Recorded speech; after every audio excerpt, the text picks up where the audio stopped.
contar pra vocês 4 histórias de celebridades famosas e seus encontros sobrenaturais. E eu já adianto que esse vídeo vai da mais tranquila pra a que, na minha opinião, é a mais pesada.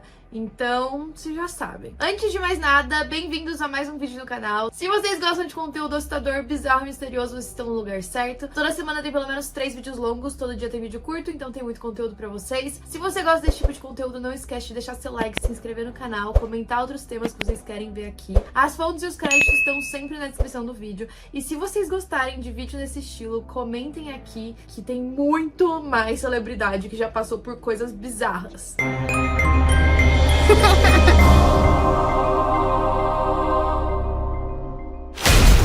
Primeiro, Jessica Chastain. Vocês provavelmente devem conhecê-la por vários filmes que ela fez, mas o meu preferido é Interestelar. Ela contou que ela estava hospedada em uma casa em Londres. A história dela é a mais curta desse vídeo. Ela disse que ela estava convencida de que a casa era assombrada. Nesse momento, ela estava passando por várias gravações noturnas, então ela sempre chegava na casa de madrugada. Em um dia específico, ela estava extremamente cansada e chegou por volta das 3h30 da manhã. A gente sabe que esse horário não é muito bom.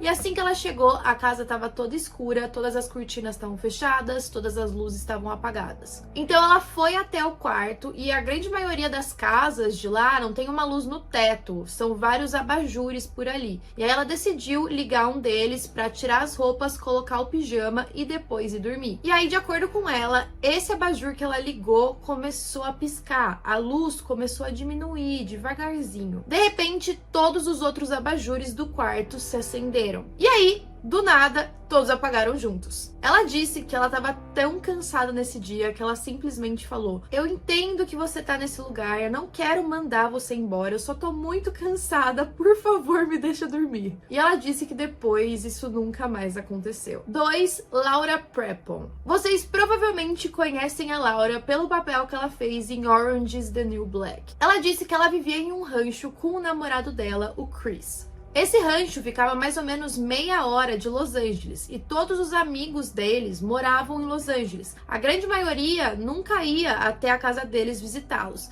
Então eles ficaram meio isolados, eles queriam ficar mais perto das pessoas que eles gostavam e por fim decidiram voltar para Los Angeles. Até porque os dois trabalhavam lá, então fazia sentido que eles morassem no local do trabalho. Em Los Angeles eles encontraram uma linda mansão inglesa, antiga e branca. Toda a fachada era pintada de branco e ela disse que quando ela entrou na casa, ela se apaixonou. Então eles foram passando por todos os cômodos, tentando entender qual cômodo seria o quê. E assim que ela chegou na suíte principal, imediatamente ela sentiu uma vibe meio esquisita. Ela sentia que tinha alguma coisa errada, porque aquele cômodo tava, sei lá, uns 15 graus a menos do que o resto da casa. E aí ela começou a ter vários arrepios, ela não gostou daquele cômodo. Então ela decidiu que assim que eles mudassem, ela ia reformar aquele quarto para eles poderem viver ali. Afinal, ia ser o quarto do casal. E aí ela decidiu chamar um pintor para pintar as paredes com algumas cores vivas, mudar toda a decoração e deixar aquele local confortável. Então, enquanto essas reformas não acabavam, os dois ficaram no quarto de hóspedes. Nos primeiros dias, o primeiro sinal em que ela achou que tinha alguma coisa a mais na casa foi quando eles estavam dormindo. No quarto principal tinha uma porta que era de vidro e dava para a varanda. Era uma porta que permitia que a luz solar entrasse dentro do cômodo. E aí, na noite em que eles estavam dormindo, eles ouviram um barulho bem alto e acordaram assustados, a ponto do cachorro deles também ficar bem assustado. E ela nunca tinha visto ele daquele jeito. Ele tava chorando, ele parecia estar bem nervoso, como se tivesse alguma coisa lá mesmo. Esse barulho foi tão alto que o Chris, o namorado dela, imediatamente pegou a arma que ele tinha. O Chris foi até o andar de baixo para checar se não tinha ninguém entrado na casa, e ele chamou o cachorro várias vezes, mas ele tava tão assustado que ele não quis sair do quarto. E aí a Laura falou: "Bom, enquanto o Chris olha lá embaixo, eu vou dar uma olhada, uma conferida aqui em cima." O quarto principal ficava à direita de onde ela estava. Então, assim que ela entrou, ela percebeu que essa porta da varanda estava aberta e batendo. E aí ela entrou dentro do quarto. Ela não queria fazer aquilo porque ela estava bem assustada, mas ela foi até lá para poder fechar a porta. Poucos momentos depois em que ela tinha fechado a porta, ela abriu sozinha de novo. E a Laura tinha certeza que tinha fechado e fechado de uma forma que ela não ia abrir. Apesar disso, os dois olharam a casa toda, não encontraram ninguém e decidiram que o melhor a fazer naquele momento era tentar dormir. Alguns dias depois, uma amiga da Laura foi até a casa dela, porque a Laura decidiu fazer uma grande festa de Dia de Ação de Graças dentro da mansão, até para apresentar a casa nova para os amigos. Então as duas estavam na cozinha preparando o jantar. E aí elas estavam lá cortando legumes e tal. De repente elas ouvem uma batida na porta da frente e uma mulher falando olá. As duas se entreolharam, a Laura estava meio ocupada cortando, e aí ela pediu para a amiga ir checar a porta, ver quem estava ali. A amiga foi e logo depois, segundos depois, ela voltou com uma cara meio desconfiada. Ela disse, você ouviu essa voz também, né? Não tinha ninguém lá. E aí as duas começaram a conversar sobre o que tinha acontecido e começaram a ouvir uma música muito alta vinda do andar de cima. A Laura subiu pra ver o que era aquela música. Um detalhe é que já era 8 horas da noite. E ela percebeu que a música vinha do quarto principal. Ele tava com a porta fechada. E assim que ela abriu a porta, ela viu que o rádio do pintor estava logo na frente da porta da varanda. É claro que ela não estava feliz de entrar de novo no quarto principal, principalmente com essas coisas estranhas acontecendo. Mas ela pensou, bom, o pintor deve ter algum tipo de alarme no rádio. Ela desligou e assim, tava bem alto mesmo. E aí ela saiu, voltou pro andar de baixo e continuou fazendo o que ela estava fazendo antes. No dia seguinte, era o dia da festa de Ação de Graças. O pintor foi lá para terminar os últimos detalhes, afinal ela já queria mostrar a casa prontinha para os amigos. E aí ela decidiu comentar com ele. Ela falou, nossa, ontem o seu rádio começou a tocar o alarme, eu vim desligar, era mais ou menos umas 8 da noite. E aí ele falou, não tem nenhum alarme no meu rádio. E aí, pra surpresa da Laura, o pintor fala, eu sei o que pode estar acontecendo. Eu não quero te assustar, mas tem uma mulher no seu quarto. E aí a Laura ficou branca, porque ela já imaginava que alguma coisa estranha estava acontecendo. Mas ela não tinha tempo para aquilo no momento, porque os amigos dela começaram a chegar pro jantar. E aí todos os amigos foram, a casa estava cheia, todo mundo estava brindando, feliz, dando risada, jantando. E muitos dos amigos queriam ir conhecer a casa. Duas amigas da Laura, em específico, falaram que elas queriam conhecer o andar de cima, se elas poderiam ir até lá. E aí a Laura estava ocupada, entretendo nos convidados da festa, e falou, claro, pode subir, qualquer coisa vocês me avisem, eu encontro vocês. Ela também ficou um pouco nervosa, dados os acontecimentos anteriores, mas ela estava ocupada também. E não passou nem 5 minutos, ela começou a ouvir gritos. Todo mundo que estava na festa ficou apreensivo. O que estava acontecendo? A Laura foi correndo até as escadas e ao mesmo tempo as duas amigas estavam descendo. Elas falaram, você não vai acreditar o que a gente viu. A gente entrou no seu quarto e a gente viu uma mulher idosa. E aí a Laura, claro, que ficou pálida. Não era possível que o pintor tinha acabado de contar uma história dessas pra ela e agora as amigas também tinham visto algo. Mas ela tinha uma amiga muito rápida pra pegar essas coisas. Ela falou, olha, eu vou ligar pra minha mãe e de acordo com a Laura, a mãe dessa amiga era uma médium, ela sentia as coisas. A mãe dela nunca tinha estado na casa, ela conhecia a Laura, mas ela morava em outro estado, na Flórida, lembrando que eles estavam em Los Angeles. E aí a Laura começou a conversar com ela no telefone e ela falou, olha, você precisa ir até o quarto principal. É claro que ela não queria, mas ela foi até lá e aí a mãe da menina disse, existe uma varanda do lado esquerdo do quarto? E a Laura disse que sim, ela ficou bem impressionada, afinal ninguém tinha contado pra ela qual era a disposição do quarto. E aí a mulher disse no telefone, tá bom, ela tá ali. E foi aí que a Laura olhou pela varanda e, de acordo com ela, ela também a viu. Nessa hora, ela saiu correndo do quarto. Ela sabia claramente que ela tinha visto uma mulher idosa olhando pra ela através da porta da varanda. A mãe da menina ainda no telefone disse, olha, você precisa ficar fora desse quarto por meia hora. Não deixa ninguém entrar lá e você mesmo não entra lá nem um segundo antes desses 30 minutos. A Laura concordou, afinal ela tinha uma festa para receber os convidados e ficou combinado que ela ligaria para a mulher meia hora depois. Quando essa meia hora passou, as 3 amigas, sem nem combinar, já se encontraram nos pés das escadas. Elas foram subindo juntas e entraram no quarto principal. De acordo com a Laura, era como se nada nunca tivesse estado ali. O quarto agora parecia aconchegante, tinha uma vibe diferente. Parecia que o que quer que tivesse ali tinha ido embora. E aí, algum tempo depois, a Laura chegou a encontrar a mãe dessa garota, perguntou o que ela tinha feito e ela simplesmente disse, eu pedi pra que ela fosse embora. A gente não tem mais detalhes se essa mulher estava ligada de alguma forma à história da casa, se ela morreu ali ou o que quer que seja. Eu imagino que a Laura também não estava muito interessada em saber detalhes, a não ser que agora ela estava livre de um espírito dentro da casa. 3. Vince Neil vocalista do Motley Crue. De acordo com o Vince, ele acredita ter crescido em uma casa assombrada. Nessa casa, ele ficava com o primeiro quarto, que era bem pequeno e tinha vista pra rua. Ele tinha uma irmã mais velha que costumava cuidar de outras crianças. Ela era babá e às vezes essas crianças iam até a casa deles, mas parecia que elas nunca queriam entrar no quarto do Vince. Eles ficavam com medo de ir lá dentro e ele não sabia muito bem por quê. Ele disse que até uma vez uma mulher foi lá com o bebê no colo, que estava super tranquilo, e assim que eles entraram no quarto do Vince, o bebê começou a chorar desesperadamente. Na frente da cama dele tinha um closet. Era um closet até que pequeno, e se ele abrisse a porta, ele até conseguia ver quase inteiro, tinha só uma partezinha que ficava escondida, e dentro desse closet também tinha uma luz. Todas as noites, quando ele ia dormir, ele apagava a luz do closet e fechava a porta. Só que em várias noites, ele acordava com a porta do closet aberta e a luz acesa. No começo, apesar dele ter certeza que ele tinha esse ritual de fechar a porta e apagar a luz, ele pensava que ele só tinha esquecido. Então, na madrugada, ele acordava, apagava a luz, fechava a porta e ia dormir de novo. No começo, ele dormia perfeitamente bem. Só que depois de algum tempo, no segundo em que ele colocava a cabeça no travesseiro, ele ouvia como se tivesse uma festa acontecendo em volta dele. Tinha música,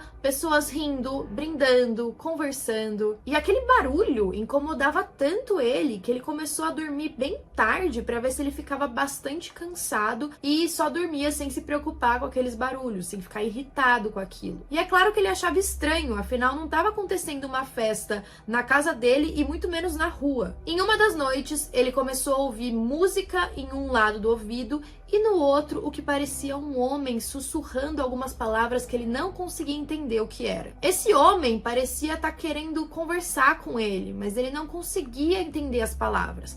Parecia que tinha um homem ali ajoelhado na cama do lado do ouvido dele. É claro que ele ficou muito assustado. Na noite seguinte, por volta das 3 da manhã, sempre às 3 da manhã, ele olhou em direção ao closet e viu que a porta estava aberta. Lá dentro tinha o rosto de um homem. Era um homem velho, o rosto dele parecia todo acinzentado. Ele estava em pé e ficava olhando diretamente para o Vince. Nessa hora, ele saiu correndo do quarto o mais rápido que ele podia e foi acordar o pai dele. O pai acordou assustado e bem irritado do filho dele estar acordando ele de madrugada. Ele foi até o quarto para checar se tinha alguém ou não. E não tinha ninguém ali, é claro. Em algumas das noites em que o Vince ficava assustado, ele tinha o costume de chamar o pai. Mas o pai dele já não estava acreditando. E, inclusive, ele ficava bem irritado, porque ele trabalhava às 5 da manhã, ele tinha que estar de pé.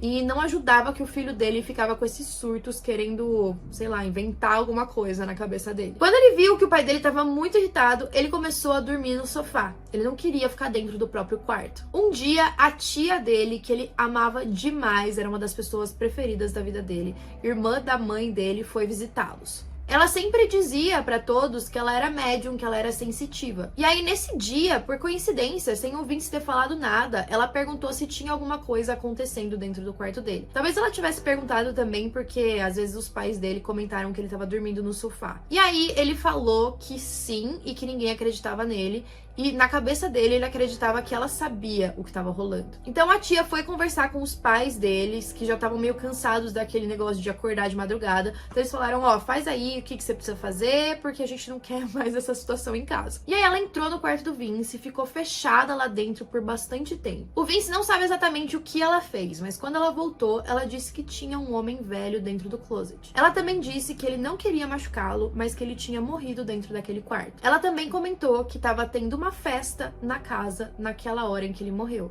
Aparentemente, o que era agora o quarto do Vince pegou fogo por conta de um cigarro. E o velho morreu ouvindo o som da festa dentro da casa. Por fim, parece que a tia fez uma pesquisa sobre aquela casa também. E eles descobriram que o local onde era o quarto do Vince tinha sido reformado e tinha marcas de um incêndio, de fogo. O Vince ficou muito feliz com a resolução dessa história porque ele viu que alguém validou o que ele estava vendo. Então ele não estava ficando louco. Ele nunca mais viu o homem, mas continuou mantendo as portas do closet fechadas e a luz acesa. Hoje ele diz que ele gosta de pensar que ajudou alguém. E por fim, Marilyn Manson. Essa, na minha opinião, é a história mais sinistra e eu acho que não teria uma outra pessoa para vir uma história desse tipo. Vocês sabem que o Marilyn Manson tem uma grande fama de estar nessas coisas meio ocultas e obscuras, e quando eu assisti a entrevista dele contando esse caso, na minha opinião, eu consegui ver medo no olhar dele. E isso que me deixa mais assustada, porque se o Marilyn Manson ficou com medo, eu também vou ficar. Existe um livro chamado Necronômico. Esse livro tem vários encantamentos e feitiços, e se você lê-los, você pode meio que conjurar seus próprios demônios. Inclusive, esse livro é o que tá nos filmes da Morte do Demônio. Não sei se vocês já assistiram, mas é um filme que me aterroriza bastante. Então, assim, eu nem sabia que esse livro existia de verdade. Ao mesmo tempo em que você conjura esses demônios, você pode estar convidando eles para sua própria vida. Em 1986, ele tinha acabado de ser expulso de uma escola cristã e foi estudar em uma escola pública. Nessa nova escola, ele andava bastante sozinho e sofria muito bullying. No primeiro dia de aula, ele apanhou de um cara chamado John. Era aquele padrão de cara legalzão, que fumava, que todo mundo tinha um pouco de medo. O John parecia ter achado que o Marilyn Manson tava olhando pra namorada dele. E aí ele apanhou, ele ficou muito mal, mas ele pensou, quer saber, eu vou tentar fazer amizade com esse tal de John pra ver se eu não apanho mais. E aí os dois fizeram uma troca. Eu vou chamar o Marilyn Manson de Brian, porque era o nome dele na época, antes dele virar o Marilyn Manson, e porque ficar repetindo Marilyn Manson o tempo todo vai ser chato. Enfim. O Brian trocava um remédio de emagrecimento que a mãe dele tinha, dava pro John e aí em troca ele não batia mais nele. E os dois até que se aproximaram porque gostavam do mesmo tipo de música, então eles até tinham um assunto pra falar. E aí o John falou, quer saber? No próximo fim de semana meus pais não vão estar em casa, você quer passar o fim de semana lá? E aí o Brian acabou topando. O local onde o John morava era uma área da cidade que ainda estava em desenvolvimento, então era bem isolada, tinha bastante campo, a casa dele também tinha um quintal gigantesco, tinha um celeiro. E aí o Brian disse que o John tinha muito essa vibe de querer colocar medo nas pessoas, mostrar tipo, não mexe comigo. E aí assim que ele chegou na casa, o Brian virou e falou, você quer ver algo assustador? E aí o Brian falou, tá, tamo aqui, né, vamos lá. Os dois foram até o celeiro e o John queria fazer toda aquela história como se fosse super misteriosa, sabe? Sem falar pra onde eles estavam indo, o que eles iam fazer. Ele queria parecer aquele cara perigoso que todo mundo tinha medo. E aí ele falou, olha, eu vou te mostrar algo, mas você tem que prometer que você não vai contar pro meu irmão. O John tinha um irmão mais velho que era a versão aumentada dele. Então ele também era aquele cara que queria parecer perigoso, que tinha um carrão, que fumava, que não sei o que, fazia bullying com outras pessoas. E aí o Brian falou, tá bom, tipo, o que eu vou falar pro seu irmão? Não tenho nada pra falar pra ele. E aí os dois chegaram no celeiro, foram subindo as escadas pra um mezanino que tinha ali. E aí quando eles chegaram ali em cima, o Brian se deparou com uma cena muito esquisita. Tinham várias carcaças de animais apodrecendo, todo tipo de animal. E essa parte é bem triste, na verdade. Tinham animais pendurados, alguns cortados no meio, sangrando. E até mesmo o Brian disse que quando você é mais novo, assim, às vezes acidentalmente acontece de você matar sem querer algum animalzinho e tal, mas aquele não era o caso. E eu digo matar sem querer, não me levem a mal, gente. Eu digo, tipo, como se fosse um acidente, tá? Não, nada proposital, óbvio. Parecia que era um altar satânico. E aí o John foi lá e pegou o tal livro. Nessa hora, eles ouviram um barulho de carro do lado de fora, e aí o irmão do John tinha chegado, ele estacionou o carro correndo do lado de fora do celeiro e começou a gritar com eles pra eles irem embora. Nessa parte, pra mim, não ficou muito claro se esse tal altar era realmente do John ou se de repente era algo do irmão mais velho dele. E aí os dois decidiram pegar o livro e ir ler em outro lugar. O John, naquela vibe de sempre, foi levando o Brian dentro de uma floresta pra assustar ele ainda mais. E aí eles foram andando, tentando procurar algum lugar pra ler o livro. E aí eles chegaram num ponto que tinha uma clareira bem grande e tinha o resto de uma casa, que talvez não tinham construído mais ou então que tinha sido demolida. A única estrutura que estava em pé ali era tipo o alicerce, e aí tinha uma porta que você entra pro porão, mas não era como se fosse aquele porão que fica dentro da casa. Não sei se vocês já viram em filme aqueles porões que fica no jardim, que você abre uma porta e você meio que entra embaixo da terra. Era um negócio mais ou menos assim. E aí o John apostou e pediu pro Brian descer as escadas daquele porão, que era bem velho, tava apodrecendo, tava bem escuro, com um isqueiro e o livro, e leu os encantamentos ali embaixo. E aí ele decidiu aceitar e começou a descer as escadas. Conforme ele descia, ele ouviu o som de alguma coisa pingando, e ele disse também ouvir sussurros, como se tivesse algo conversando com ele. Ele até achou que era o John e foi seguindo, mas estava com muito medo. De acordo com o Brian, o John o obrigou a ler aquele livro. E antes dele ser expulso, ele estudava em uma escola cristã, então ele sabia o suficiente para saber que aquelas palavras que ele estava lendo não eram boas. No meio do encantamento, os dois ficaram com medo e pararam. Eles começaram a ouvir pessoas conversando, sussurrando, e de repente uma voz dizendo: "Você acredita em Satã?" Nessa hora, o Brian deixou tanto o isqueiro quanto o livro cair no chão. Eles saíram correndo, morrendo de medo, não tinha explicação para o que tinha acontecido. Eles finalmente chegaram na casa do John e eles estavam completamente exaustos. Quando o Brian chegou, ele ficou com uma dor de cabeça terrível. Ele sentia como se eles tivessem criado algo e tinha certeza que eles mexeram com alguma coisa que eles não deveriam. No dia seguinte, ele se sentia tão culpado que falou pro John que eles deveriam procurar o livro. Isso porque ele acreditava que eles tinham libertado algo terrível. E aí eles voltaram pelo mesmo caminho que eles tinham feito na noite anterior, agora durante o dia, e esse caminho não parecia nada assustador como era quando estava escuro. Quando eles chegaram naquela clareira, não tinha nada ali além de grama. O local que eles tinham visto na noite anterior não existia. Hoje ele acredita que aquilo era meio que um oásis maligno durante a noite, diretamente relacionado ao que eles estavam fazendo. Talvez aquele local tivesse sido criado justamente porque eles estavam lendo o livro. Agora, eu vou deixar o trecho final da entrevista para vocês tirarem as próprias conclusões, mas pelo que eu peguei, eu acredito que ele se sente culpado disso até hoje, e ele acredita que o que ele fez naquela noite tenha resultados diretos na vida dele e em coisas ruins que aconteceram com ele, como se ele tivesse sido amaldiçoado a partir daquele dia. E ele falou que de longe essa foi a coisa mais sinistra que ele já presenciou. I myself have underestimated the power of the occult to this day. I would go back to Ohio right now and look for it, but I know that it won't be there. I think that I've turned into a worse monster than anything that I could have dreamed of, because that became my life. And I don't think that there's any other explanation for it. Bom, essas foram as histórias. Eu acho que em cada um desses casos, vocês acreditam no que vocês acham que faz sentido. Pode ser que essas histórias tenham sido criadas para deixar os outros com medo, pode ser que seja verdade, fica a critério de vocês, mas eu achei tudo bem sinistro. Enfim, comentem aí, quero saber a opinião de vocês e até a próxima.